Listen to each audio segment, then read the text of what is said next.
నిన్న నా మీద కూడా కొన్ని వ్యాఖ్యలు చేశారు. పర్సనల్గా ఏం వ్యాఖ్యలు చేశారంటే, గతంలో ఉన్నటువంటి మంత్రి, అంటే నేను ఆ రోజు సంబంధించినటువంటి శాఖ మంత్రి, ఇప్పుడు ఆయన చూస్తున్నటువంటి ఐటీ కానీ, లేదా భరత్ గారు చూస్తున్నటువంటి ఇండస్ట్రీస్ కానీ, లేదా బీసీ జనార్దన్ రెడ్డి గారు చూస్తున్నటువంటి ఐఎండ్ఐ కానీ, లేదా సరిత ఆవిడ పేరు తెలియదు, సవిత గారో సరిత గారో, ఆవిడ చూస్తున్నటువంటి హ్యాండ్లూమ్స్ అండ్ టెక్స్టైల్స్ కానీ, ఈ 4-5 సంబంధించినటువంటి శాఖలకి నేను మంత్రిగా పనిచేసేవాడిని. మాట్లాడుతూ దావోస్ గత ప్రభుత్వంలో మేము 2022 మే మాసంలో దావోస్ వెళ్ళాం. జగన్మోహన్ రెడ్డి గారి డెలిగేషన్తో నేను సంబంధించినటువంటి శాఖ మంత్రిగా, ఫైనాన్స్ మినిస్టర్ గారు, నేను, అలాగే మిగిలినటువంటి మా ఐఏఎస్ ఆఫీసర్స్ ఆ రోజు అందరం కూడా వెళ్ళాం. 2022 మే. మళ్ళీ 2023 జనవరిలో దావోస్కి ఇన్విటేషన్ వస్తే 6 నెలల ముందే కదా వెళ్ళాం, కాబట్టి ప్రజాధనాన్ని ఖర్చు పెట్టడం కరెక్ట్ కాదు, 6 నెలలు మళ్ళీ వచ్చే సంవత్సరం తర్వాత ఎప్పుడు మళ్ళీ చూద్దాం అని చెప్పి ముఖ్యమంత్రి గారు ఆ రోజు జగన్మోహన్ రెడ్డి గారు చెప్తే, దానికి అప్పట్లో ఒక తప్పుడు ప్రచారాన్ని చేసి, వీరికి అసలు ఇన్విటేషనే రాలేదు, వీరిని ఎవరు పిలవలేదు అనేటువంటి ఒక తప్పుడు ప్రచారాన్ని ఆ రోజు ఇదే లోకేష్ వారి తాలూకా బృందం అంతా కూడా చేసింది. ఆ రోజు అడిగితే కొన్ని విషయాలు వారితో మాట్లాడినప్పుడు చంద్రబాబు నాయుడు గారి తాలూకా హంగామా, వారి పబ్లిసిటీ పిచ్చి, వారు చేసినటువంటి మార్కెటింగ్ గురించి కొన్ని విషయాలన్నీ కూడా చెప్పడం జరిగింది.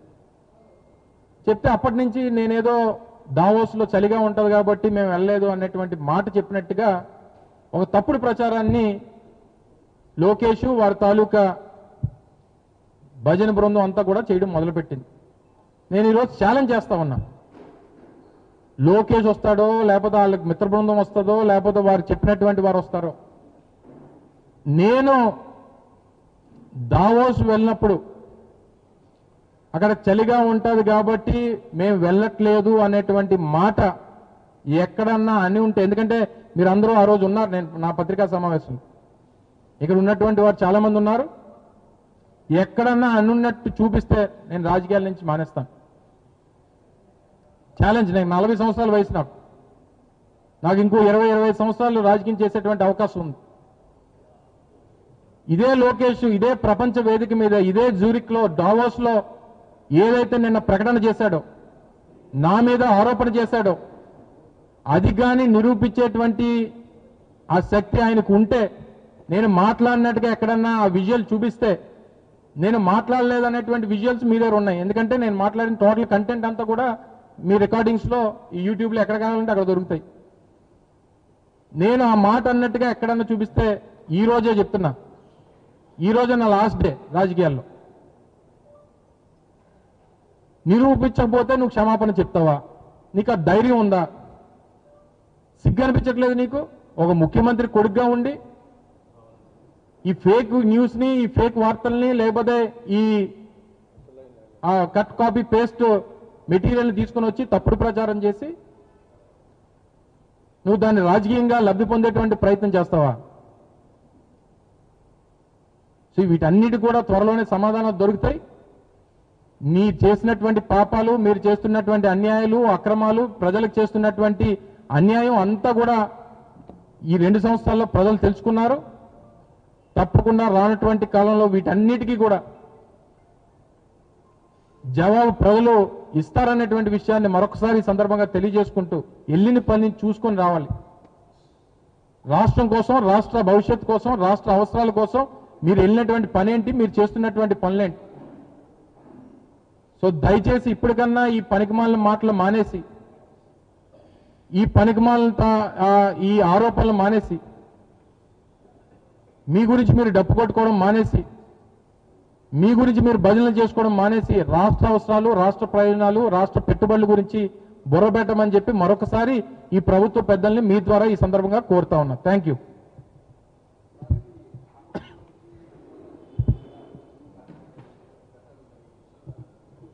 ప్రచారం జరగట్లేదు కదా, జీవో ఇచ్చారు కదా, అదే చెప్తున్నాను కదా. అత్త సొమ్ము అల్లుడు దానం చేసినట్టు వీరికి కావలసినటువంటి సంస్థలకి వీరు లోపాయికారిగా చేసుకున్నటువంటి ఒప్పందాలు చేసుకున్నటువంటి సంస్థలకి కారు చౌకగా లేదా ఉచితంగా మొన్న మా సోదరుడు ఉదయ్ అని అడిగినట్టున్నాడు ఆ ప్రశ్న.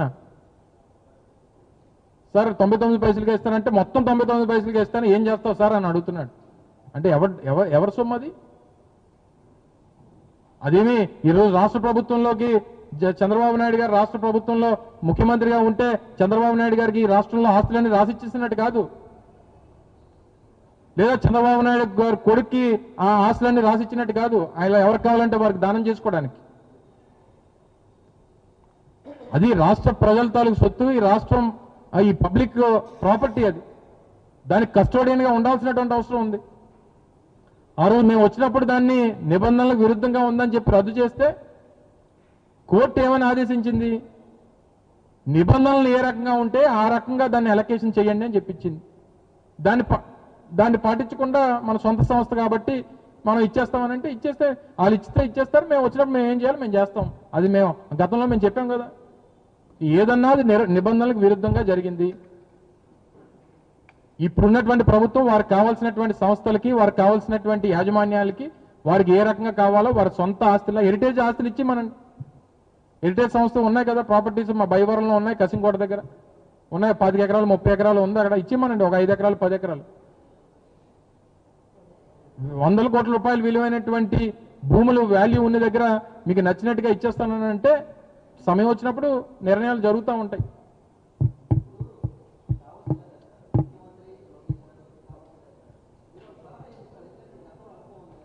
నేను చెప్పాను, నువ్వు లేటుగా వస్తావు, నువ్వు రాకముందే చెప్పాను. నా ప్రజల తరపున మా తరపున మా సలహా ఏంటంటే, ప్రపంచ వేదికల మీదకి వెళ్ళినప్పుడు ఆ వేదికల మీదకి వెళ్ళినప్పుడు మనం చెప్పాల్సింది ఏంటంటే, మన రాష్ట్రంలో ఉన్నటువంటి అవకాశాలు, మన రాష్ట్రంలో ఉన్నటువంటి వనరులు, మన రాష్ట్రంలో ఉన్నటువంటి పాలసీసు, వీటన్నిటినీ కూడా ఆ ప్రపంచ వేదికల మీద మనం ఆ వేదిక మీద మాట్లాడినప్పుడు వాటిని అన్నింటినీ కూడా చెప్పి, మా ప్రాంతానికి వస్తే ఈ అవకాశాలు వస్తాయి, మీరు ఈ అడ్వాంటేజెస్ మీకు ఉంటాయి అనేటువంటి చెప్పి వారిని ఆకర్షించి ఆ పెట్టుబడులు తీసుకొచ్చేటువంటి ప్రయత్నం చేయాలి తప్ప వెళ్ళి జగన్మోహన్ రెడ్డి గారి కుటుంబం గురించి, లేదా ఆ గుడివాడ అమర్నాథ్ గురించి, లేకపోతే ఇక్కడ రెడ్ బుక్ గురించి, లేకపోతే మొన్న మీరు ఆడిచ్చిన రికార్డింగ్ డ్యాన్సుల గురించి చెప్తారా? చెప్పండి. పోనీ మీరు ఏది చెప్తే కరెక్ట్ అనిపిస్తే మేము దానికే ఒప్పుకుంటాం. సో మేము అడిగేది ఏంటంటే, ఒక రాష్ట్రంలో ఉన్నప్పుడు, ఎన్నికలు వచ్చినప్పుడు, లేదా రాజకీయ సవాలు పెట్టుకున్నప్పుడు రాష్ట్రంలో మాట్లాడండి. స్విట్జర్లాండ్ వెళ్ళి స్విట్జర్లాండ్లో మీరు వరల్డ్ ఎకనామిక్ ఫోరంలో పార్టిసిపేట్ చేసినప్పుడు మాట్లాడాల్సిన మాటలేంటివి? సో దయచేసి దాన్ని ఇప్పటికన్నా మీరు ఆ పరిస్థితులు మార్చుకొని ఏ వేదిక మీద ఏం మాట్లాడాలో కనీసం తెలుసుకోమని చెప్పి వారికి సూచన ఇస్తా ఉన్నాం. Thank you.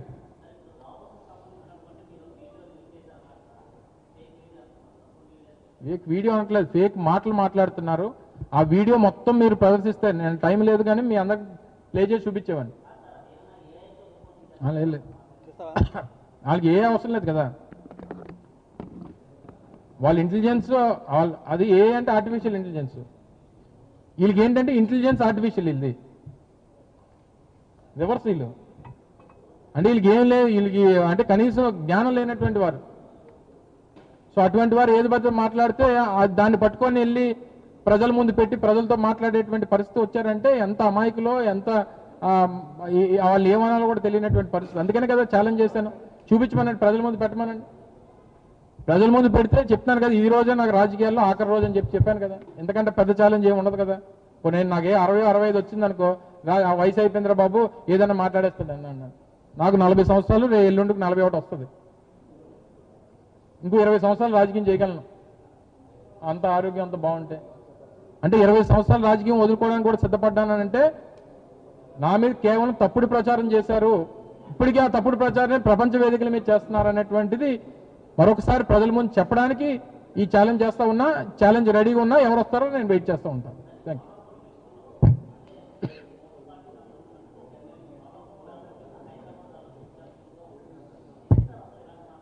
అంటే ఎవరి అభిప్రాయాలు వాళ్ళవి.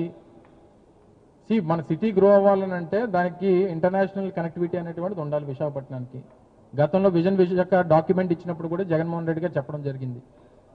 International connectivity. రెండోది ఏంటంటే వైజాగ్ ఇప్పుడు ఉన్నటువంటి ఎయిర్పోర్ట్ డిఫెన్స్ కంట్రోల్లో ఉంది. సో డిఫెన్స్ ఆపరేషన్స్ కానీ ఫ్లైట్ రాకపోకలు కానీ ఇవన్నీ కూడా వాళ్ళ అప్రూవల్ లేకుండా మనకి ఇచ్చేటువంటి పరిస్థితులు ఉండవు. కొన్ని టైమింగ్స్ ఉంటాయి. రాత్రి 12 నుంచి ఉదయం 6 వరకు ఫ్లైట్లు రావడానికి వీల్లేదు, లేదా మధ్యాహ్నం 2 నుంచి 5 వరకు వాళ్ళ ఆపరేషన్స్ ఉంటాయి, డిఫెన్స్ ఆపరేషన్స్ ఉంటాయి కాబట్టి అప్పుడు ల్యాండ్ అవ్వడానికి వీల్లేదు. సో కొన్ని రెస్ట్రిక్షన్స్ ఉండడం వల్ల కనెక్టివిటీ అనేటువంటి దెబ్బతింటుంది. సో ఇంటర్నేషనల్ కనెక్టివిటీ ఎప్పుడైతే పెరుగుతుందో సిటీ తాలూకు గ్రోత్ కూడా పెరుగుతుంది. సో డెఫినెట్గా ఒక ఇంటర్నేషనల్ ఎయిర్పోర్ట్ ఇప్పుడు ఉన్నటువంటి రాష్ట్రంలో విశాఖపట్నం నుంచి ఇంక వేరే ఆప్షన్స్ కూడా లేవు. సో డెఫినెట్గా కొంచెం ఇబ్బంది అనేటువంటి పరిస్థితులు ఉన్నా ఆ కనెక్టివిటీని పెంచాల్సినటువంటి బాధ్యత ప్రభుత్వాల మీద ఉంటాయి. ఆ బాధ్యత వారు తీసుకుంటే బాగుంటుంది తప్ప వారు విమర్శలు చేయడం వల్ల పెద్ద ఉపయోగం లేదనేటువంటి నా అభిప్రాయం.